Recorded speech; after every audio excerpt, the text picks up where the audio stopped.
This report for Inside the Middle East. This man is breaking one of the biggest social taboos in the Middle East. A Lebanese Shia Muslim from a conservative family, Yusuf openly admits that he is gay.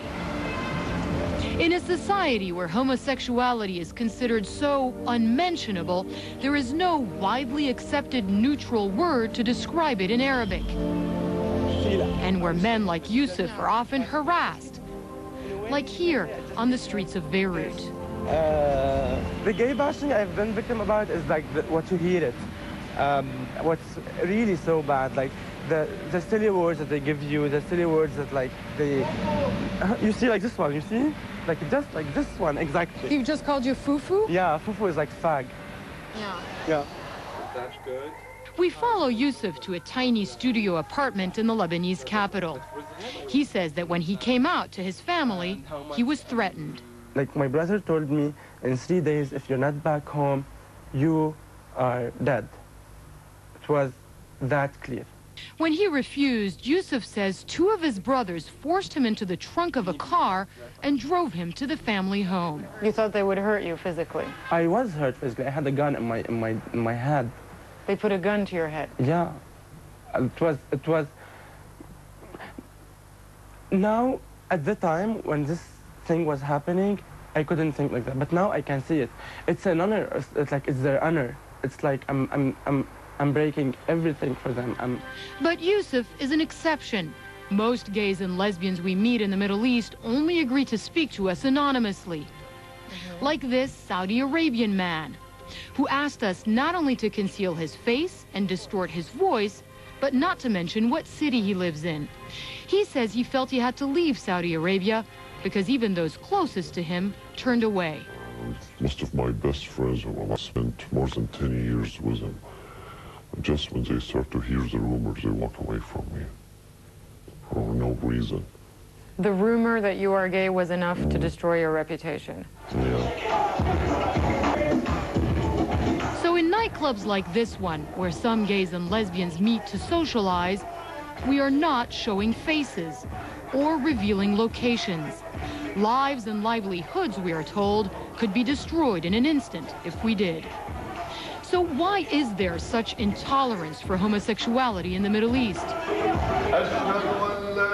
Many in the majority religion here say Islam forbids it, but so do elements in Christianity and Judaism.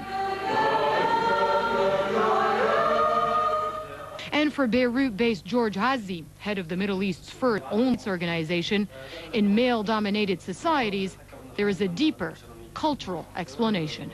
In Western countries, a man who sleeps with a man is a homosexual or bisexual. A homosexual is someone who we need to look down at.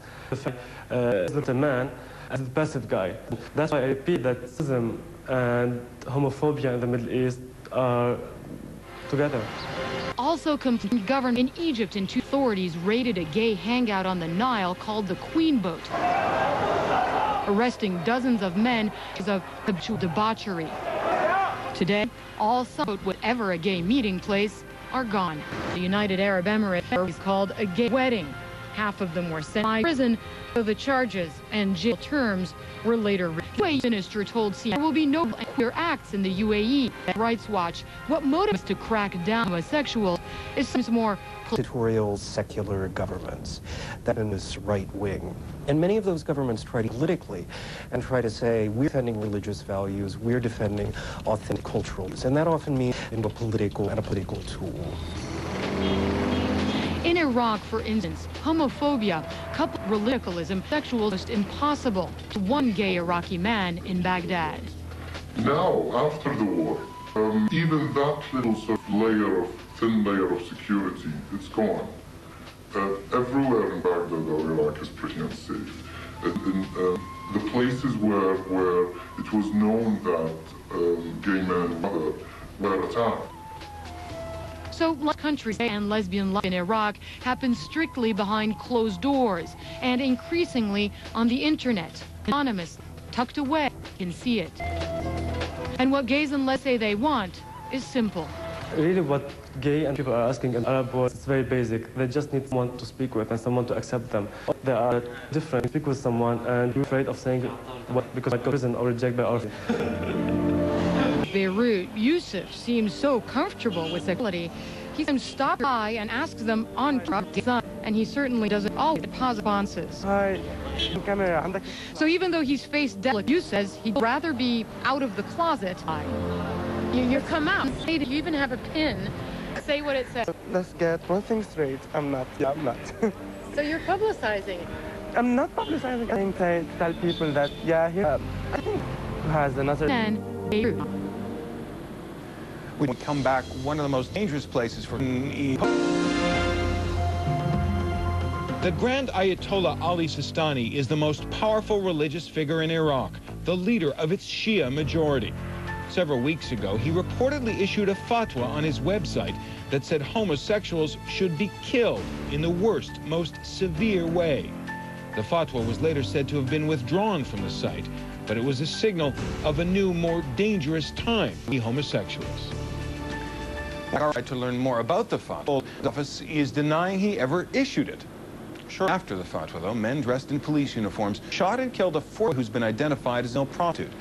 The information emerging, but homosexuals, that the boy by no means the victim. It's not this. It writes with the rest. Thank you so much for being. Let me ask you first. The sanction that's imposed by the United Nations and the United States governments on Iraq. It was a difficult time for everyone to survive in a time where we thought it was the I left because for infraction of economic fear from the...